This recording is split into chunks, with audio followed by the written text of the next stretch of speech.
다음은요. 몽리도 이런 몽리가 없을 겁니다. 트럼프 대통령의 몽리. 이게 어디까지 가는가요? 이게요. 조금 뭔가 상황을 가볍게 볼 때 표현한 등의 몽리인데 지금은요. 그 이상으로 갈 수도 있을 것 같기도 합니다. 기사 보겠습니다. 우선 이 얘기부터 했습니다. 방금 전에 백신 얘기했는데요. 왜 대선 이후에 백신 발표하나? 음모론에 불 댕기는 트럼프. 왜 내가 대통령 재임 중이고 그리고 대선 전에 내가 그렇게 백신 강조했는데 왜 이제서야 발표하는 거야? 문제 제기를 했습니다. 음모론입니다. 이건 뭔가 뒤에 있다. 뭐 이런 거죠. 그러나 화이자 정치적 상황과는 전혀 무관하다 강조하고 있습니다. 그러나 트럼프 대통령 안 믿겠죠 이거를요. 우선 이 얘기부터 좀 해보겠습니다. 최양호 네. 고문님. 대선 전에 발표했으면 좀 달라졌을까요? 정말 대선 결과가? 저는 크게 변화가 없었을 거라고 생각을 합니다. 없다. 예, 왜냐하면 부동층이 3%로 줄어 있었고요. 그다음에 사전 투표율이 굉장히 높았지 않습니까? 예. 그럼 나오려면은 10월 초에 나왔어야지 선거에 영향을 미친 걸로 보이지고요. 더 일찍 나왔어야 된다. 네, 나오려면. 더 일찍 나와서 이게 뭐 얘기를 했어야 되는 부분들이 있는데 사실 지금 3주 차에 긴급 이용을 할 수 있는 승인을 받는다는 건요. 4주 전에 발표가 돼 있었습니다. 그래서 긴급 이 사용 승인을 FDA에 받겠다. 여기뿐만 아니라 에스트라제네카 것까지도 다 하겠다. 예. 그거를 얘기가 돼 있기 때문에 사실 뭐 이것이 발표되는 것들은 다 시장에 먼저 나와 있었던 거고요. 그렇기 때문에 뭐 사전 투표 뭐 이런 것까지 다 얘기를 보고 부동층까지 줄였으면 뭐 전날 나왔다 그래서 대세에 큰 뭐 변화는 없었을 걸로 생각이 됩니다. 말 그대로 음모론이군요. 그럼 트럼프 대통령이. 그렇습니다. 다음 기사 하나 더 보겠습니다. 국방장관 이어 줄경질. 그렇습니다. 어제 국방장관을 SNS상으로 경질했습니다. 참 그것도 무슨 정식으로 만나서 아니면 뭐 전화도 아니고요. 그냥 SNS 글을 올려서 당신 이제 나오지 마세요 한 거예요. 장관을요. 트럼프의 자녀 임기는 공포의 70일이다. 이제 70일 남았는데 공포의 70일. 무슨 일이 있을지 모른다는 거죠. 지금 사실상 대선이 끝나면 레임덕 아닙니까? 레임덕. 근데 레임덕인데요. 이런 레임덕이 있을까 싶기도 합니다. 내용 좀 더 보겠습니다. 미국은 트럼프 리스크에 떨고 있다. 그러니까 대선에 패배했지만 현직 대통령입니다. 내년 1월 말까지는요. 트럼프 패배 이후에 비충성파 숙청하기 시작을 했다. 그러니까 국방장관도 있고요. 미국 CIA 중앙정보부장도 있고요. 뭐 연방수사국 뭐 수장 줄줄이 지금 얘기가 나오고 있어요. 눈에 가시 FBI, CIA 국장도 바꿀 듯하다. 자, 이번에 이제 경질된 에스퍼 국방장관 본인이 경질되면서 이런 얘기를 남겼습니다. 후임에는 진짜 예스맨이 올 것이다. 그러면서 하느님께서 보호하시길만 본다. 이런 얘기를 했어요. 이게 지금 국정을 얘기를 하는데 이런 얘기가 나올까요? 그리고 있습니다. 측근 사면에 군사 긴장 가능성까지 있다고 합니다. 미국 언론은 무자비한 레임덕이 될 것이다라고 평가를 하고 있어요. 자, 그럼요. 트럼프 대통령이 한 얘기, 과거 얘기고요. 그리고 지금 바이든 당선인도 얘기를 몇 가지 내놨는데 동시에 들어보겠습니다. I am mobilizing all available federal resources, civilian and military, to stop the rioting and looting, to end the destruction and arson. We can have our military there very quickly. These people, it's Antifa, it's a lot of radical left bad people. And they've got to be taught that you can't do this. The option to use active duty forces in a law enforcement role should only be used as a matter of last resort and only in the most urgent and dire of situations. We are not in one of those situations now. I do not support invoking the Insurrection Act. Today, that work begins. It starts with doing everything possible to get the COVID-19 under control. Wear a mask. Do it for yourself. Do it for your neighbor. A mask is not a political statement. We'll follow the science. We'll follow the science. Let me say that again. 자, 앞선 영상은 미국의 시위 사태가 굉장히 좀 심각해질 때 트럼프 대통령과 에스퍼 국방장관이 서로 다른 의견을 내는 모습이었어요. 트럼프 대통령은 빨리 진압해야 된다는데 예수부 장관 그러면 안 됩니다라는 거 있잖아요. 이렇게 충돌해서 눈에 난 거죠. 그때부터. 그리고 경질이 됐습니다. 지금. 자, 박수현 전 대변인께 이 질문 드릴게요. 이 부분입니다. 요거 다시 한번 볼게요. 측근 사면의 군사 긴장 가능성까지. 지금 트럼프 대통령이 지금 미국과 굉장히 뭔가 사이가 험악한 어떤 다른 나라 상대로 뭔가 군사 행동을 지시할 수 있다. 이런 얘기까지 나옵니다. 이거 어떻게 보세요? 이 가능성이요? 그래서 뭐 그럴 리야 없겠지만 그럴 가능성은 충분히 있다라고 보여지고요. 통상적으로 국내 정치가 복잡하거나 코너에 몰렸을 때 예. 대개 해외에서의 갈등을 일으키는 수단으로 국내 정치 문제를 극복하는 사례를 역사적으로나 예. 현재도 많이 보고 있지 않습니까?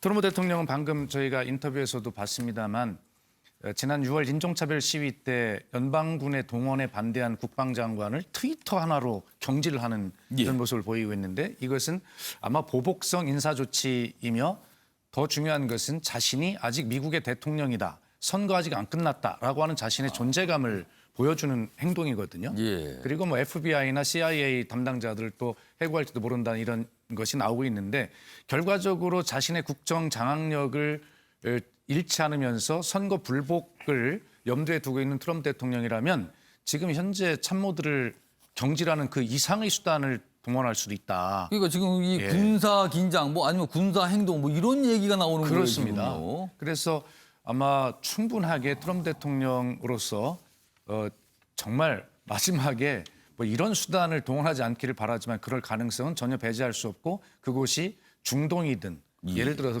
정말 말씀드리고 싶지는 않지만 예. 한반도일 가능성 뭐 이런 문제들 이런 점에 사실 김정은 위원장이 예. 미국의 정세를 읽고 대응하는 이런 전략을 아주 세심하게 잘 구사해야 된다는 염려를 함께 하고 있는 것입니다. 그러니까 아까 말씀하셨듯이 어떤 한 나라의 국정이 굉장히 복잡할 때 시야를 밖으로 돌려서 뭔가를 넘기려고 한다. 이런 게 과거에 있었는데 지금은요. 미국 국정이 복잡한 게 아니라 트럼프 대통령 혼자 복잡합니다. 지금. 그런데 지금 이럴 가능성이 거론이 되고 있는 거예요. 지금요. 자, 이런 상황에서 바이든 당선인도 이게 뭐 마음대로 지금 안 되고 있어요. 뭔가요? 다음 기사 보겠습니다. 캐나다 총리와 통화한 바이든, 로건법 위반인가? 로건법이요? 일반인 외교활동, 정부 승인이 필수인데 당선인과 각국 정상관 통화는 관례지만 엄격히 따지면 승복이 없어서 바이든 당선인은 공식 당선인이 아닌 거예요, 지금은요. 그러니까 일반인인 거죠. 그럼 뭐가 법 위반이 될 수가 있답니다. 트럼프 측 공격에 바이든 측도 몸을 사리고 있다는 거예요. 잘 안 만난다는 거예요, 외교 사절들을. 전화도 잘 안 하고. 최인영 변호사, 이 로건법은 뭐고 이상한 뭡니까 지금?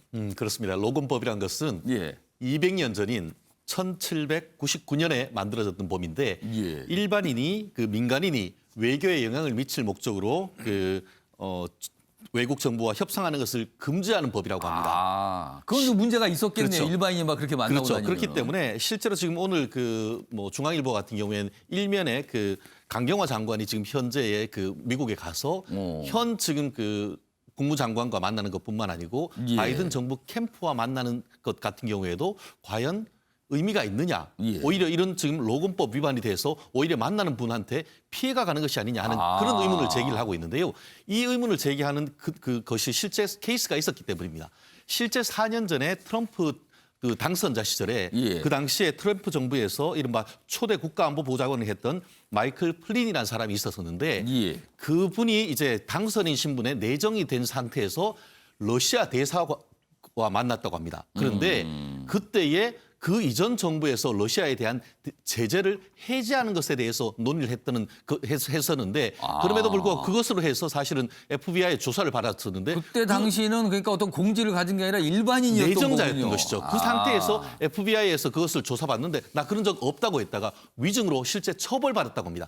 그러다 보니까 이번 바이든 캠프 같은 경우에도 외국 접촉 자제령이 내려졌다라는 것이죠. 왜냐하면은 괜히 그렇게 만나고 했다가 오히려 재판에 넘겨줄 수 있습니다.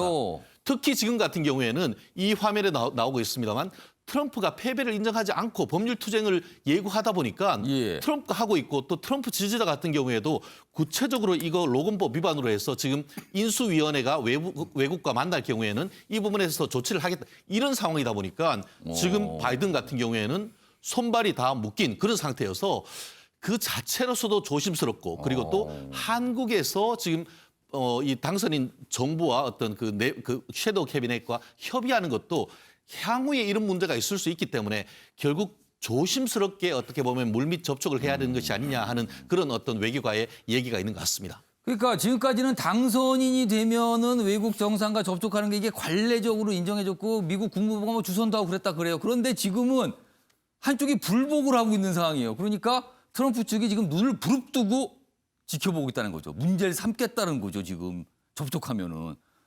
바이든 당선인도 쉽지 않네요, 지금요. 굉장히 복잡하게 가고 있습니다, 이게 지금. 근데 말씀하신 대로 예. 당선인이 지금 공식적인 그런 위치가 아니거든요. 예. 당선인의 법적 지위는 1월 6일 날 차지할 수 있습니다. 지금 의회에서. 미국의 조달청도 뭐 돈을 안 내주고 있다면서요, 네, 지금요. 조달청 이제 그러니까 미국에서 우리 당선하는 거는 AP에서 나오는 언론인들이 쓰는 얘기지 공식적인 게 아니고요. 말씀하신 조달청 제너럴 서비스 어드미니스트레이션에서도 지금 안 주는 거예요. 근데 거기는 뭐가 있냐면 인수위원회법에 따라서 예. 가는데 그러면 650만 원에서 990만 불까지 지원을 할 수가 있거든요. 그리고 1월 6일 이후에 500만 불이 더 나가는데요.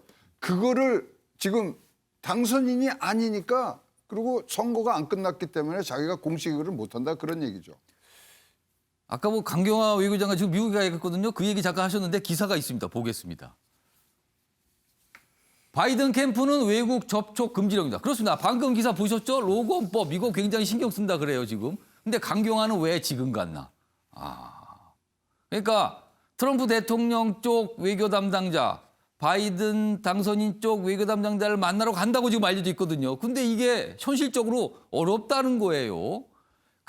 트럼프 정부와 협의는 실익이었고 바이든 진영 사람 만난다지만 지금 위쪽에서는 굉장히 신중하고 조심하고 있다는 거잖아요. 양쪽 접촉 모두의 신뢰 잃을 우려도 있다. 그런 와중에 우리 국회의원들도 지금 미국 간다고 하고 있잖아요. 이거 어떻게 되는 겁니까? 그럼 도대체 지금 이게.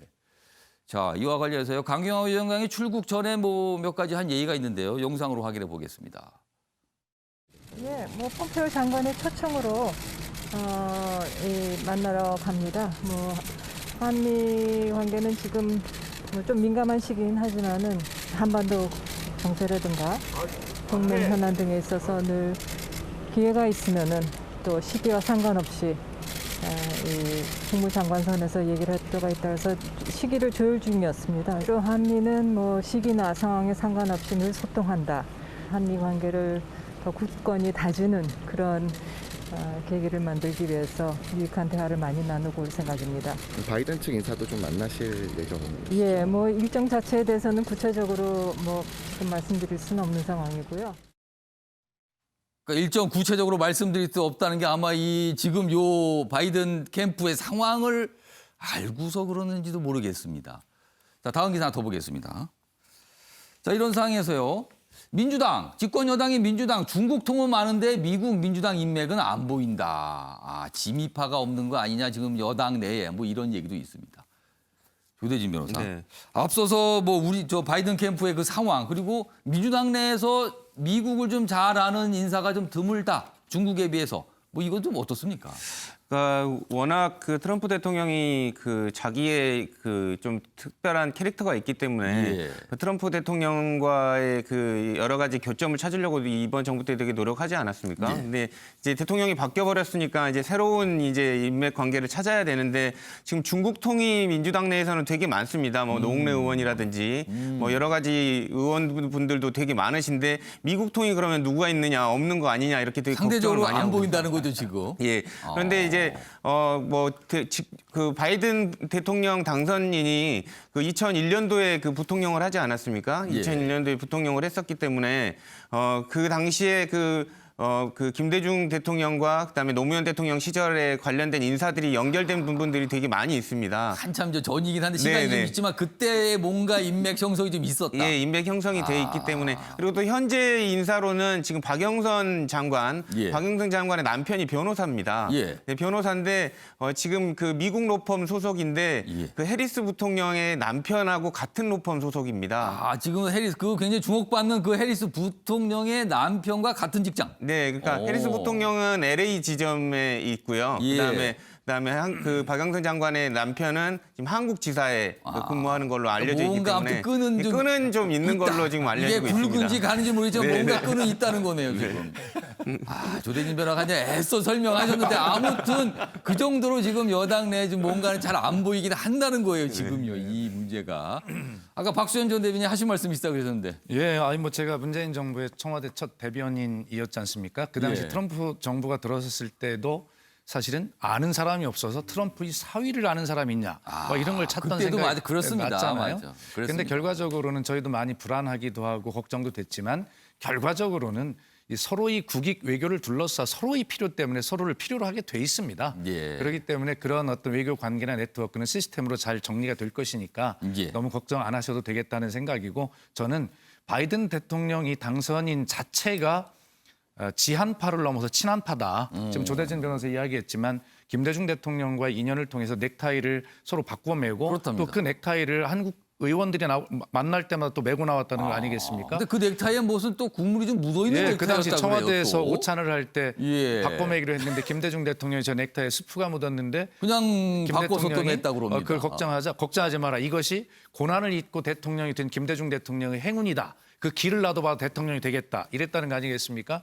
그래 결과적으로는 그런 걸 통해서 결과적으로 김대중 대통령 햇볕 정책과 한반도의 민주주의를 굉장히 강조하는 그런 지도자가 됐는데 김대중 대통령을 가장 존경하는 지도자라고 이야기하는 바이든 대통령 스스로가 예. 한미 간에 굉장히 중요한 네트워크다. 이렇게 생각합니다. DJ 김대중 전 대통령의 길을 받아서 대통령이 되고 싶다 뭐 그런 얘기가 했다는 좀 소개가 있었는데 뭐 그 말이 맞다면 이루어진 거네요 사실은요 결과적으로 그렇습니다. 보면. 아무튼 요즘 보면요 바이든 당선인 얘기보다 트럼프 대통령 얘기가 외신 기사에 더 많습니다 요즘에 보면은요. 그러니까 경험해보지 못한 모습을 보여주고 있어서 그렇습니다 지금.